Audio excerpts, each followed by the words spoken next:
내년 대선을 향한 여야 정당과 유력 주자들의 움직임이 빨라지고 있습니다. 민주당에선 경선 연기 문제를 놓고 당내 갈등이 더욱 고조되고 있고요. 야권에선 윤석열 전 검찰총장의 이동훈 대변인이 사퇴하면서 대권 행보가 차질을 빚는 게 아니냐 이런 해석도 나오고 있습니다. 전국 현안들 함께 짚어보죠. 배정호 세한대 교수, 김형준 명지대 교수 두 분과 함께하겠습니다. 어서 오십시오. 네, 안녕하세요. 네, 안녕하세요. 자, 먼저 민주당 상황부터 좀 보겠습니다. 오늘 저녁 한 8시 반쯤부터인가요? 대선 경선 연기를 논의하기 위해서 비공개 최고위원회의를 열었는데요. 아무래도 오늘 결론이 안 난 것 같죠? 그렇습니다. 예. 이제 난제 중에 난제거든요. 지금 말씀하신 대로 10시까지 회의를 했음에도 불구하고 결론을 못 내렸고, 이제 결론을 못 내린 이유는 그만큼 이제 하나로 의견이 정리되지 않고 최고위원회에서도 경선 연기파 또 반대파가 충돌했다는 거 아니겠습니까? 네. 그래서 이제 정리된 것은 22일 날 의원총회를 열어서 의견을 들어보겠다라는 것이거든요. 네. 그럼 이제 의원총회를 열 경우 이제 갑론을박 연기를 해야 된다, 안 해야 된다라는 이제 의견들이 정면 충돌할 건데, 지금 이제 송영길 대표는 의원총회에서 결정할 권한은 아니고 권한은 당 대표인 내가 가지고 있다라고 얘기를 하고 있거든요. 예. 그래서 이제 결국은 연기를 하려면은 당무위원회에서 의결을 해야 되는 그런 상황이고, 그렇지만 이제 반대파 연기를 반대하는 사람들은 이제 당무회의에 이걸 의결해서는 안 된다, 논의해서는 안 된다는 이제 그런 입장이고, 또 당무회의에서 위원회에서 이 문제를 논의를 안 하는 것 자체가 또 당헌을 어긴 것이다 라면서 이제 연기파들은 반발하고 있기 때문에 송영길 대표는 기본적으로 모든 의견을 다 수렴할 수밖에 없을 것 같아요. 의원들의 의견, 그리고 주자들의 의견, 그리고 그 결과를 가지고 제가 볼 때는 당무위원회에서 정식으로 가부 결론을 낼 수밖에 없지 않느냐. 그래야지 이 문제가 정리가 될 것 같고요. 예. 다만 이 문제를 가지고 계속해서 시간을 끌고 갑론을박할 경우에는 상대적으로 국민의힘에 비해서 민주당은 과연 4월 7일 재보선 참패 결과를 반성하고 있느냐, 지금 그리고 변화와 혁신하고 있느냐라는 이제 질타를 받을 수밖에 없기 때문에 조속히 결론을 내려야 되지 않느냐, 이런 생각이 좀 듭니다. 네, 이 문제를 가지고 갈등이 길어질수록 여론이 악화할 수 있다 이렇게 네네, 보고 그렇습니다. 계시는데요. 그런데 현실적으로 이재명 지사가 지금 반대하는 상황에서 룰을 바꾸긴 힘들 것이다 이런 얘기도 있더라고요. 실제로 보면은 원칙대로를 얘기를 하고 있잖아요. 예. 경선 연기를 반대하는 분들은 크게 두 가지를 얘기를 하고 있습니다. 하나는 이제 경선 흥행과 관련된 거, 그리고 두 번째는 지금 이제 코로나 1차 접종이 아직까지도 이렇게 아주 광범위하게 이루어지지는 않잖아요. 네. 우리가 정부가 얘기하는 7월 말 또 11월 되면 집단 면역이 생기기 때문에 그 이후에 축제 분위기 속에서 비대면으로 예를 들어 경선이 치러질 경우에 관심도가 떨어질 뿐만 아니라 실제로 많은 국민들이 불안해할 수 있는 부분들도 있다라는 이런 것 때문에 아마 이제 연기를 얘기를 하고 있는데요. 예. 지금 뭐 백 교수님 말씀하신 대로 반대하는 측은 당헌 당규의 원칙을 얘기하고 있지만 분명하게 나와 있어요. 상당한 사유가 있을 때 당무위원회의 의결을 거쳐서 정할 수 있다라는 게 당헌 당규에 있는 거예요. 그러니까 경선 연기론을 반대하는 측에서는 당헌 당규를 바꿀 수 없다는데 그거는 굉장히 잘못 해석하고 있는 거고요. 당무위원회에서 의결을 거쳐서 다만 상당한 이유가 있다는 걸 누가 판단하냐는 거죠. 그게 이제 송영길 당대표는 내가 책임지고 이게 사유가 있다고 생각하면은 당무위원회에 넘기는 거고, 네. 그렇지 않을 경우에는 그냥 뭐 원칙대로 하겠다 이제 그런 얘기를 하고 있는 건데요. 실제로 뭐 다들 찬반이 있으니까 결정을 이제 빨리 내려야 될 거라고 보고요. 의원총회에서 결정된 사항은 전혀 아니에요. 네. 당헌 당규에 따라서 당무위원회로 넘길지 안 넘길지, 첫 번째 넘기면 거기서 의결을 어떻게 할지 이거를 결정하는, 이게 바로 이제 원칙의 문제가 아니라 정치의 문제라는 말씀을 좀 드리겠습니다. 네, 지금 이 문제를 가지고 반 이재명계 뭐 이런 얘기도 나오고 있지 않습니까? 자칫 당내 분열, 갈등이 좀 격화되는 건 아닌지 우려하는 목소리도 있더라고요. 그렇습니다. 지금 상황으로 계속 치달으면 어떤 결론이 나도 말씀하신 대로 당내 갈등의 골이 깊어질 수밖에 없고요. 그러면 이제 경선을 하는 이유가 가장 훌륭한 대선 주자를 뽑아서 대선에서 승리하기 위한 것 아니겠습니까? 네. 그런데 이 문제를 가지고 경선해가지고 갈등의 골이 계속 깊어져가지고 하나로 단결되지 못하고 대선에서 만약에 패배한다면 모두가 다 패배자, 피해자가 될 수밖에 없는 그런 상황 아니겠습니까? 따라서 경선을 연기를 하든 경선을 뭐 연기를 하지 않고 그대로 진행하든 어떠한 경우에도 양쪽의 갈등 또 분열의 고를 최소화해야 된다. 그리고 힘을 하나로 모아야 된다라는 얘기를 좀 강조를 하고 싶고요. 예. 그렇다면 과연 어떻게 해야 되느냐? 정치의 기본 원리는 서로 이제 반발짝씩 제가 볼 때는 양보하면 제일 좋을 것 같아요. 실제 지금 당장 경선을 예정대로 진행하면은 이재명 지사가 당선될 가능성이 이길 가능성이 매우 높거든요. 그러면 이제 한두 달 정도 연기를 한다. 그래도 이재명 지사가 이길 가능성이 저는 굉장히 높다고 봅니다. 사실상 큰 변수는 없다고 봐요. 물론 후발 추격자 입장에서는 뭔가 좀 시간을 연기해서 변수를 만들어 보겠다. 그리고 이재명 지사 입장에서는 전혀 변수를 좀 없애겠다라는 이제 그런 입장이 팽팽히 맞서고 있는 상황인데 그럼에도 불구하고 경선의 승리가 최종 목적이 아니고 대선 승리가 최종 목적이기 때문에 좀 대승적 차원에서 큰 포용의 리더십을 이재명 지사가 발휘하는 것도 하나의 방법이지 않나 이런 생각도 해봅니다. 네, 모레 의총에서 좀 의견이 모여질지 조율이 이루어질지 좀 더 지켜봐야 될 것 같습니다. 자, 이런 가운데 추미애 전 법무부 장관이 이번 주 수요일에 대선 출마를 선언할 예정입니다. 자, 윤석열 전 총장이 아직 대선 출마 선언을 하고 있지 않은 시점에서 추미애 전 장관의 등판, 이 상황을 좀 어떻게 볼 수 있을까요? 모든 대한민국 국민이라고 하면은 선택의 자유가 있죠. 예. 그렇게 해서 본인이 판단할 때는 윤석열 전 총장이 야권의 유력한 대권 후보이기 때문에 한 1년 동안을 갈등을 많이 일으켰잖아요. 그렇죠. 예, 그래서 본인이 가장 적입니다라고 생각을 하는 경우가 이제 작용이 된 것 같아요. 근데 한때는 또 이런 말도 있어요. 오늘날 윤석열 전 총장이 이렇게 지지율 상승하는 데 있어서 결정적으로 도움을 준 사람이 결국 추미애 전 장관 아니냐 그런 말도 있어서 이거는 그냥 언론에서 나온 말이지만 예. 추나 땡 추미애가 나서면 땡큐다라는 말도 한때는 있었어요.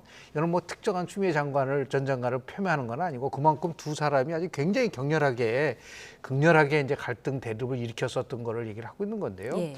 결국은 민심보다는 경선이라는 것을 통해서 가야 되기 때문에 당심이 어떻게 움직이고 있느냐에 따라서 이제 달라질 것 같아요. 그러니까 친문 후보라고 하는 분들 중에서 추미애 전 장관이 일종의 돌발 변수라고 볼 수도 있는 거거든요. 그래서 출마 선언하고 나서 한 1일 내에 지지도가 수직 상승한다. 그러면 나름대로 추 장관의 카드가 성공한 거라고 볼 수가 있을 수는 있겠지만 지금 벌써 여권에서도 한 9명 정도로 지금 이제 나오고 있지 않습니까? 네. 저는 많이 나올수록 좋을 거라고 봐요. 그렇게 해서 최상위 후보가 만들어지고 다만 선거와 정치에서 민주주의에서 가장 중요한 거는 과정입니다.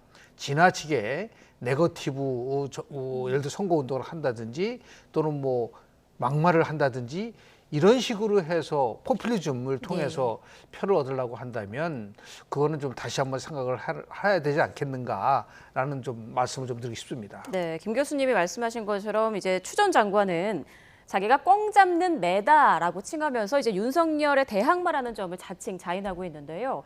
자, 추 전 장관의 등판이 이 대선 판도에 어떤 영향을 끼칠지도 참 관심인 것 같아요. 제가 볼 때는 결론적으로는 그렇게 큰 파장을 불러일으킬 것 같지는 않아요. 한마디로 크게 변수가 안 될 것 같습니다. 왜냐하면 먼저 이제 민주당의 대선 후보 경선과 관련해서요. 추미애 전 장관이 만약에 출사표를 던질 경우 이제 출사표를 던지는데 그러면 이제 전체적인 판에 좀 역동성은 가미할 것 같아요. 지금까지 좀 밋밋하게 됐는데 추미애 전 법무장관은 이제 추다르크라고 그래가지고 굉장히 이제 파이팅이 좋기 때문에 상당히 좀 역동성을 제가 볼 때는 부여할 가능성이 높은데 그러면 이재명 지사 선두의 구도로 바꿀 것인가라는 부분과 관련해서는 좀 그렇게까지는 가지 않을 것 같다. 다만 이제 중위권 다툼에는 상당한 변수가 된다. 이른바 빅3와 관련해서 현재까지는 이재명, 이낙연 그리고 정세균 이렇게 정리가 되는데 최근에 또 이준석 돌풍 관련해서 박용진 의원이 또 급부상했지 않습니까? 3위로. 그러다가 또 다시 최근에는 또 추미애 전 법무장관이 3위로 가긴 했는데 근데 이제 추미애 전 법무장관 정식으로 출사표, 구령으로 선수로 뛰게 될 경우에는 어떤 일이 벌어지냐면 결국 이제 본인은 추미애 장관 입장에서는 윤석열 전 총장의 대항마가 나다. 그래서 검찰 개혁을 기치로 내걸어서 친문의 핵심 지지세를 끌어갈 거 아니겠습니까?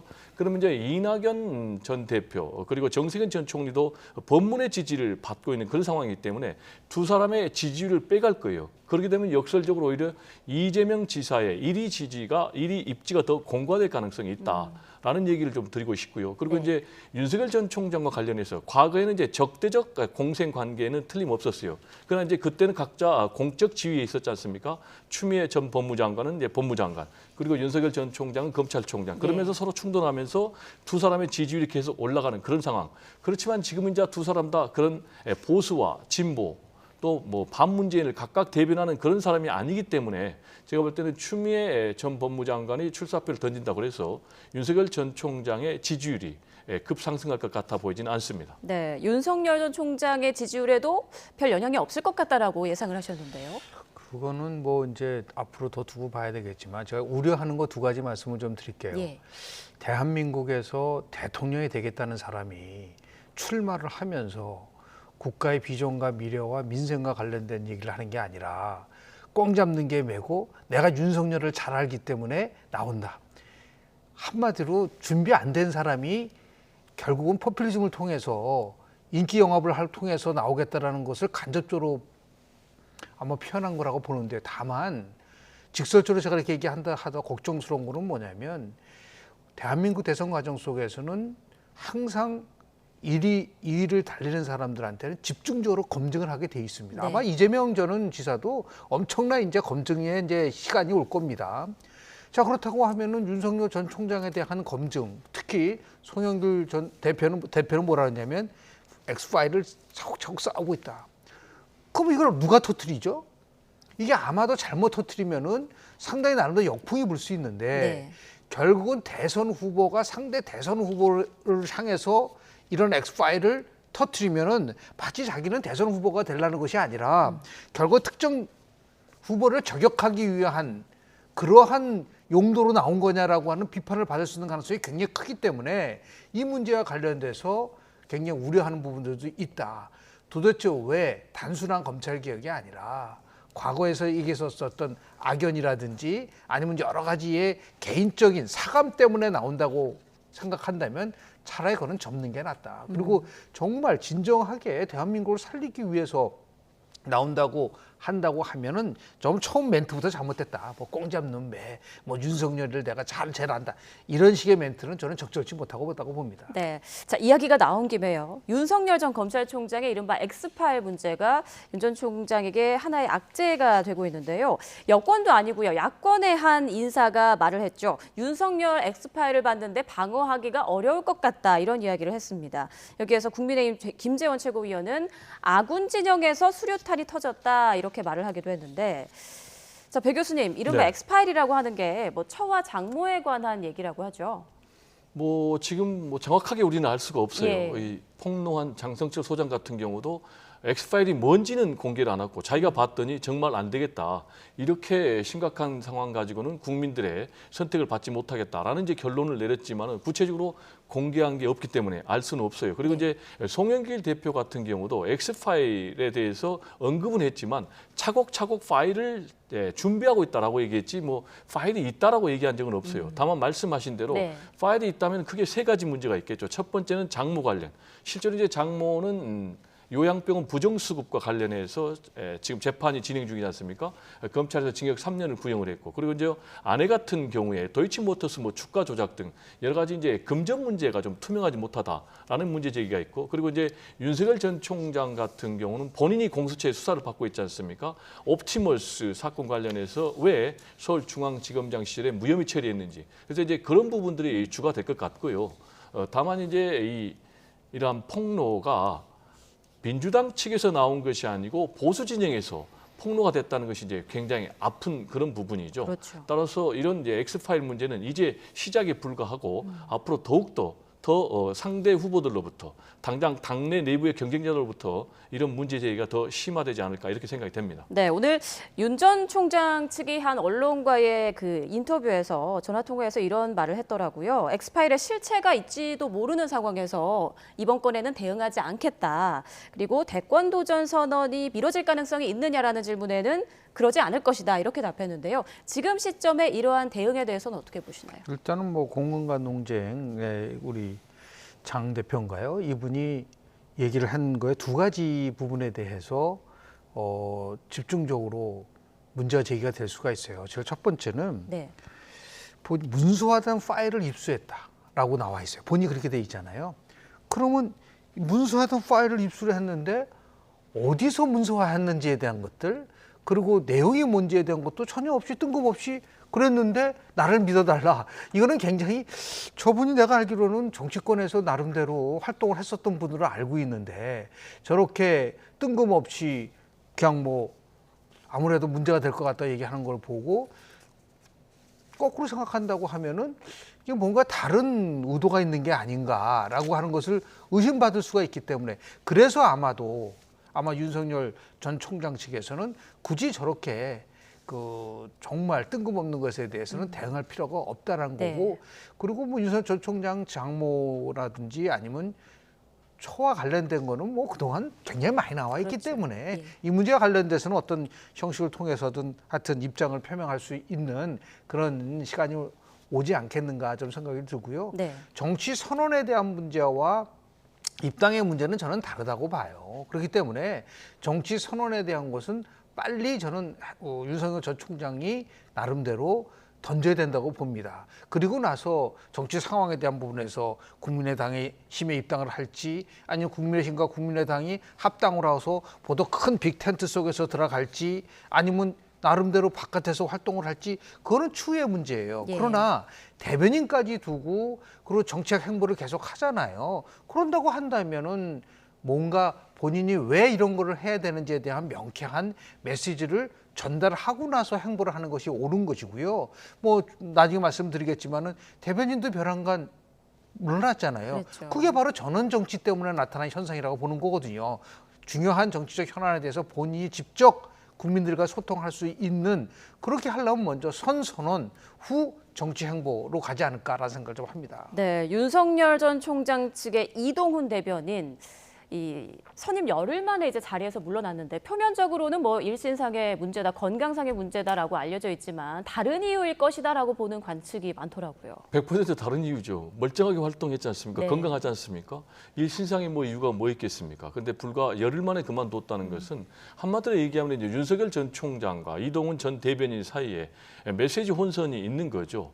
이동훈 전 대변인 같은 경우는 국민의힘에 입당을 거의 기정사실화 했지 않습니까? 예. 그리고 국민의힘 중심으로 진행이 될 것이다라고 했는데 이 부분에 대해서 윤석열 전 총장이 이동훈 전 대변인 통해서 번복을 시켰고 또 더 나아가서는 본인이 직접 언론사에 번복을 했단 말이에요. 그렇다면은 대변인 입장에서는 더 이상 활동을 할 수가 없는 그런 상황이죠. 그럼 이제 왜 이런 혼선이 벌어졌는가? 역시 이제 기본적으로는 윤석열 전 총장 입장에서는 당장 국민의힘에 입당할 수가 없는 거죠. 왜 입당할 수 없느냐? 본인은 이제 앞으로 행보와 관련해서 자신의 지지 세력을 보수 세력, 그리고 또 중도 세력, 그리고 탈진보 세력까지 얘기를 했거든요. 그러면 이 세 세력을 다 근거로 해서 본인이 반문재인 연대의 중심 내지는 보수 야권 단일 후보가 돼서 대통령이 되겠다라는 그림을 갖고 있는데 네. 국민의힘에 들어갈 경우는 어떻게 되겠습니까? 보수 세력 외에 나머지 중도 그리고 또 탈진보 세력이 이탈할 거 아니겠습니까? 그렇게 될 경우에는 본인은 보수 세력만 가지고 당내 경쟁자들을 과연 이길 수 있겠는가? 특히 이제 최근의 메시지를 보면은 이준석 30대 당 대표 같은 경우는 굉장히 부정적인 메시지를 계속 던지고 있거든요. 따라서 본인은 지금 국민의힘에 들어가면은 본인이 결국은 흡수될 것이다. 라는 이제 그런 이유 때문에 대변인을 결국 교체한 그런 결론까지 나왔는데, 이런 쭉 행보로 미뤄볼 때 과연 윤석열 전 총장이 앞으로 출사표를 던지고 도전할 것인지가 첫 번째 의문이고요. 네. 두 번째, 대권 도전 선언을 하고 행보를 계속할 때 과연 이게 끝까지 갈 수 있을 것인지 그런 부분도 굉장히 의문이고, 만약에 국민의힘으로 직접 조기에 입당을 못할 경우에 결국 이제 제3지대에서 깃발을 들여야 될 텐데, 그러면은 뭐 안철수 국민당 대표와 힘을 합치는 그런 선택을 할 수밖에 없는데 과연 그런 선택으로 해서 본인이 끝까지 달릴 수 있을지 여러 가지 지금 의문점이 붙어 있는 그런 상황입니다. 대선 레이스를 완주할 수 있을지 없을지조차 의문이다. 저는 그렇게 라는 보고 말씀이시군요. 자, 윤석열 전 총장 대변인 사퇴, 엑스파일 논란까지 지금 시작 전부터 약간 스텝이 꼬이는 모양새인데요. 이게 지지율에도 좀 영향이 있을까요? 특정한 후보에 대해서 지지를 할 때는 몇 가지 요인에 의해서 결정이 되는 거거든요. 제일 첫 번째는 그 후보를 통해서 뭔가 미래에 대한 대통령 선거는 총선과 다릅니다. 미래를 향해서 투표를 하는 선거이기 때문에 네. 자신의 미래와 관련돼서 얼마나 일체감을 줄 수 있느냐라는 가지고 이제 투표를 하게 되는 거고요. 두 번째는 그 정당의 여하튼 간에 소속된 정당은 없지만 같이 하는 세력이 얼마만큼 나름대로 지금 탄력을 받고 있느냐. 예를 들어서 민주당 후보 같은 경우는 대통령의 국정의적 지도가 높아지고 민주당의 지도가 높아지면 당연히 대권 후보의 지도가 높아지는 거와 마찬가지로요. 지금은 이제 국민의힘과 더불어서 야당에 대한 기대감이 높아지고 이준석 대표가 2030을 대변하면서 나름대로 새로운 정치를 내걸고 있기 때문에 그거에 대한 나름대로의 반사이익을 얻을 수 있는 그런 부분들도 있거든요. 네. 그리고 세 번째는 뭐냐면 정말 특정 후보가 던진 메시지가 아주 강력하게 예를 들어 2002년도에 노무현 대통령이 2000년 1월 달에 지지율이 2%였습니다. 1월 달에요. 그런데 3월 16일 날 광주 후보 경선에서 1등 하면서 뒤집어진 거거든요. 딱 2달 만에 바뀐 거예요. 네. 그럴 때 그 노무현 후보는 항상 강조했던 게 뭐냐면 가치와 관련된 부분을 얘기를 많이 했어요. 특권과 차별이 없는 세상을 만들겠다. 사람이 먼저다. 이거 같은 미래에 많은 국민들이 바라보는 자기 나름대로의 고유의 어젠다를 던졌을 때 그 나중에는 이제 행정수재전까지 제시하지 않습니까? 이 세 가지 요인에 의해서 후보 지지율이 나름대로 출렁거릴 수밖에 없는데 지금은 대변인 사태 때문에 그동안 내려왔었던 게 급격하게 떨어진다든지 완주할 수 있느냐 없느냐라는 얘기를 하셨는데 네. 이재명 지사도 완주할 수 있나요? 그렇게 물어볼 수 있습니다. 모든 후보는 다 완주할 수 있는지 아닌지는 아직 모르는 거예요. 어떠한 검증을 통할지도 모르기 때문에 그런 의미에서 봤을 때 좀 더 지켜볼 필요가 있지 않을까라는 생각을 좀 합니다. 네. 자, 윤석열 전 검찰총장이 이렇게 삐끗하는 반사 효과일까요? 최재형 감사원장과 김동연 전 경제부총리가 이제 야권의 대선 주자로 이제 또 관심을 받고 있는 그런 분위기인데요. 먼저 최재형 감사원장 조만간 입장을 밝히겠다라고 했는데 아무래도 이제 대선 출마를 할 것 같죠? 최근에 국회 답변 들어보니까 100% 제가 볼 때는 출사표를 던질 것으로 봅니다. 왜냐하면 이분 같은 경우에 평소에 정치와 관련된 직접된 언급은 굉장히 안 했고 말을 굉장히 아끼는 그런 스타일인데 최근에 앞으로 대권 도전할 것인가라는 문제와 관련해서는 때가 되면은 입장을 밝히겠다라는 얘기는 결국 이제 한다는 것 아니겠습니까? 예. 그리고 현직 감사원장이 대선에 직행하는 것이 맞느냐? 라는 질문과 관련해서 다양한 판단이 있다라면서 사실상 옹호한 듯한 그런 발언을 했단 말이에요. 이런 말을 종합해 보면은 결국 이제 대선 출사표를 던지겠다는 얘기인데 저 개인적으로 이건 굉장히 바람직하지 못한 정치 현상이다. 왜냐하면은 지금 임기재 검찰총장이 도중에 중도 하차하고 지금 대선 행보를 사실상 하고 있지 않습니까? 네. 그런데 현직 감사원장 역시 이제 사정기관의 책임자인데 현직 감사원장이 지금 임기 중임에도 불구하고 사실상 대권 도전 의지를 부정하지 않고 대권에 직접 출사표를 던진다면은 대한민국의 정치 발전은 물론이고 민주주의 발전도 근본적으로 저는 위태롭게 할 수밖에 없는 그런 사건들이다라고 볼 수밖에 없는데요. 다만 이런 현상들이 나온 부분에 대해서는 기성 정치권이 상당히 반성을 해야 된다. 당장 이거는 여야 구분이 없습니다. 과연 집권당은 제대로 정치를 했는지 또 그리고 제1야당은 제대로 정치를 했는지 만약에 제1야당에서 정상적인 정치를 하고 또 수권 정당으로서의 역할을 하고 그리고 또 대권 후보로서의 충분히 지지를 받을 만한 후보가 있었다면은 이런 도전들이 일어났을 것인가라는 부분과 관련해서 굉장히 여야 모두가 다 반성을 해봐야 될 그런 사건들이 아닌가 생각이 됩니다. 네, 김 교수님께서는 첨언하실 내용 있으실까요? 동의하지 않습니다. 왜냐하면 윤석열 전 총장이나 지금 최재형 전 감사원장이 왜 그러면 대선 후보로 나올까요? 그게 기존 기득권에 대한 반성이라고 하는데 직설적으로 얘기를 하면은 현 정부에 대한 나름대로 본인이 검찰총장을 하면서 압박을 받고 그리고 정의와 상식이 실종되는 이 상황 속에서 나라를 살리기 위해서 나오겠다라는 게 그게 뭐가 그렇게 나쁜 겁니까? 그리고 최재형 감사원장 같은 경우에 탈원전과 관련된 감사를 하고 있는 과정 속에서 경제성이 평가가 잘못됐다는 걸 얘기를 하는데도 압박을 받았다. 다만 지금 우리가 어떠한 법적인 제약을 받고 있는 거다. 뭐 지금 얘기하는 뭐 감사원장이라든지 검찰총장은 퇴임 1년이면 못 나가다. 그런 규정이 지금 없잖아요. 정확하게 법규에 따라서 움직이는 것인데 그것을 가지고 바깥에서 뭐 감사원장은 안 된다, 검찰총장 그렇게 따지면은 추미애 전 장관도 나오게 되면 되나요? 법무부 장관 한 지 얼마나 됐다고 얼마나 많은 것들이 있는데 제가 볼 때는 그 부분보다 중요한 것은 결국은 국민들이 판단하는 거예요. 심판하는 거예요. 국민들이 봤을 때 야, 전 검찰총장하고 뭐 감사원장이 나오는 거는 그럼 잘못된 거네. 그러면 당연히 어떻게 되죠? 지지율이 떨어지죠. 그런데 지지율은 지금 높아지고 있잖아요. 그거는 거꾸로 얘기하면은 저 사람들이 나와서 대권에 참여하는 것 자체에 대해서는 그렇게 크게 부정적으로 보지 않는다는 걸 함축하고 있는 것이지 그것을 바깥에서 당신 나와도 되고 당신 나오면 안 된다. 이런 식으로 규정하는 것은 민주주의 국가에서 우리가 볼 때 바람직한 것은 아니다라는 말씀을 좀 드리고 싶습니다. 네. 이제 국민이 선택한다는 것은 당연한 얘기 아니겠습니까? 주권자가 국민이니까 국민들의 준엄한 심판이 여야 모두에게 있을 것으로 또 대선 주자들에게 있을 것으로 저는 분명히 보고요.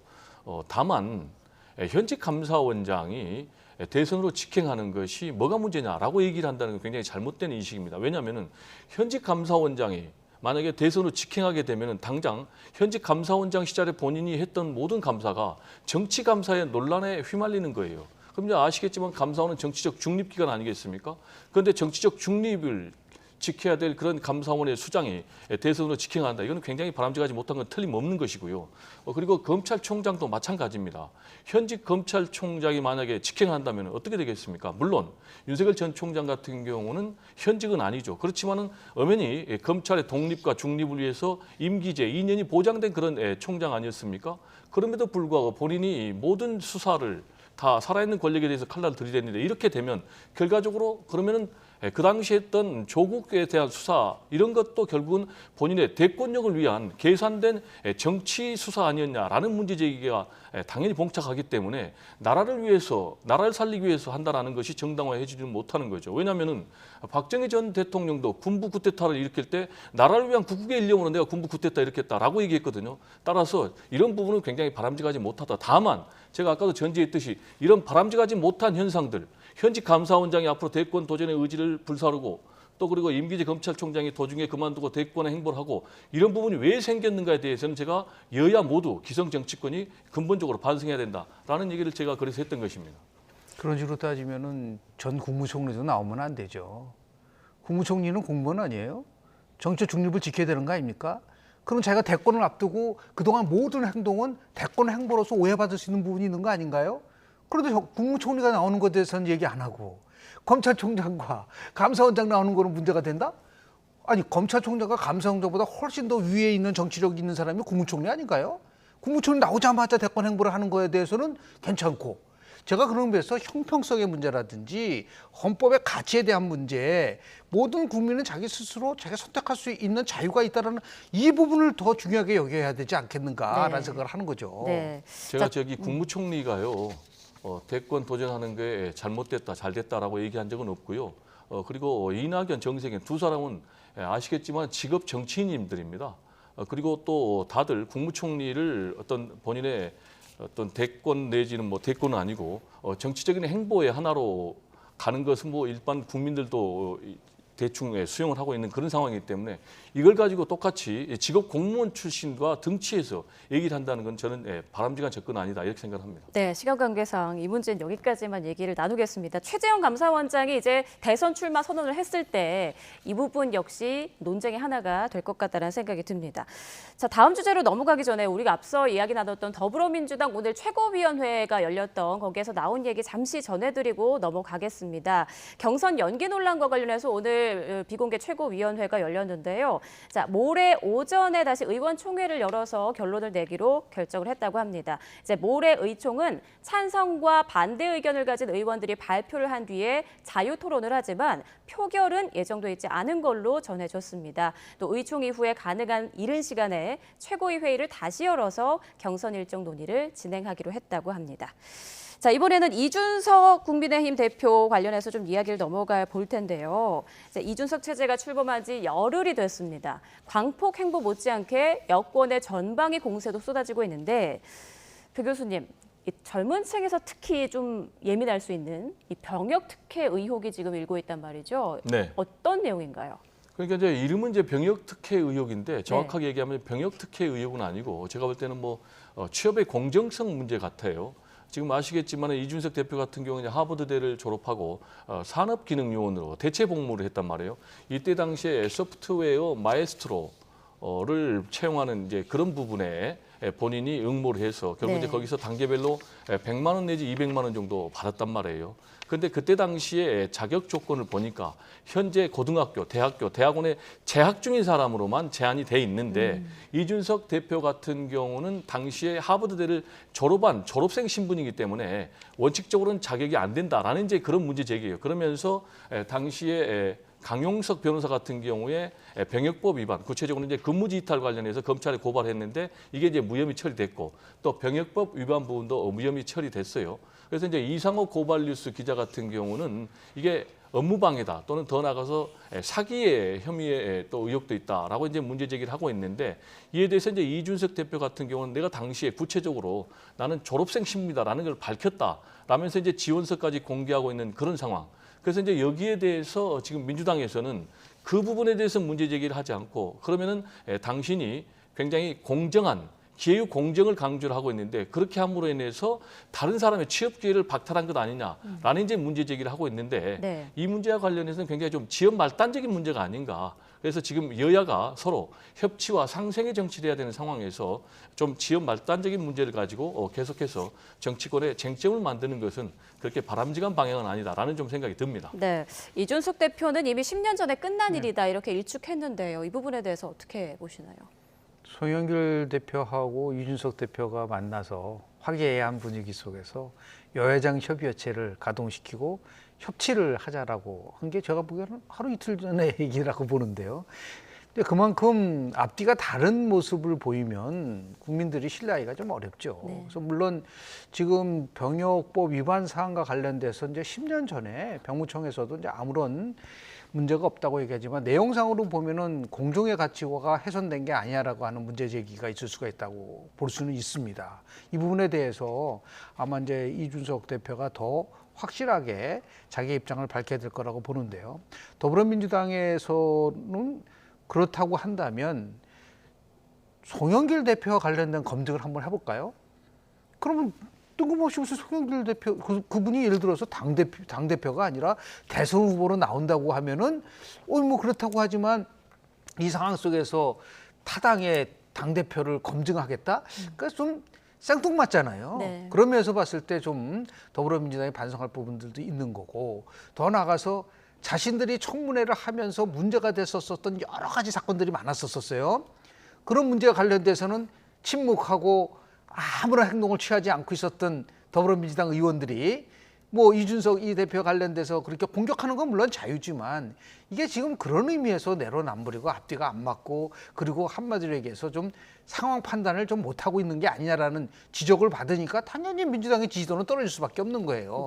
그런 의미에서 좀 반성과 성찰에 민주당이 좀 더 깊이 고민하는 부분을 좀 보여줬으면 좋겠다라는 말씀 좀 드리고 싶습니다. 네, 이 내용과 관련해서 이제 민주당에서 이준석 돌풍에 대해서 위기감 느끼는 것 아니냐 이런 얘기가 있던데 여기에 대해서 짧게 좀 답변 부탁드립니다. 네, 민주당에서는 당연히 위기감을 느낄 수밖에 없고 또 느껴야 되겠죠. 이준석 돌풍이 굉장히 거세지 않습니까? 그리고 당원 배가 운동이 상당히 효과를 보고 있고 다만 이제 이준석 대표의 미래에 대해서는 여러 가지 또 기대와 함께 숙제도 있는 게 사실이에요. 지금까지 이제 이벤트식의 정치는 상당 부분 성공을 했는데 구체적인 이준석 정치의 내용이 뭔가는 아직 보여준 부분이 없고요. 특히 이제 이준석 대표가 주장하는 정글식 보수주의는 굉장히 위험한 부분이 많다고 생각합니다. 현실적으로 우리 사회의 사회적 약자들, 여성이라든지 또는 뭐 요즘 청년들이라든지 분명히 존재함에도 불구하고 능력주의, 경쟁주의로만 이 문제를 해결하겠다. 그 부분은 저는 맞지 않고요. 그렇게 되면 결국 이제 차별이 심화되고 불평등이 심화돼서 사회적 갈등이 심화되고 그러면 이제 공동체 발전을 저해할 수밖에 없기 때문에 어떻게 이준석이가 주장하는 그런 능력주의와 함께 네. 사회적 약자들에 대한 배려도 함께 해 나갈 수 있느냐와 관련해서 구체적인 비전과 정책을 제시하는 것이 이준석 대표가 지금 당면한 핵심 과제가 아닌가 생각이 됩니다. 네, 알겠습니다. 여기까지 이야기 나눠보겠습니다. 지금까지 배정우 세한대 교수, 김영준 명지대 교수 두 분과 함께 전국 현안들 짚어봤습니다. 고맙습니다. 네, 감사합니다.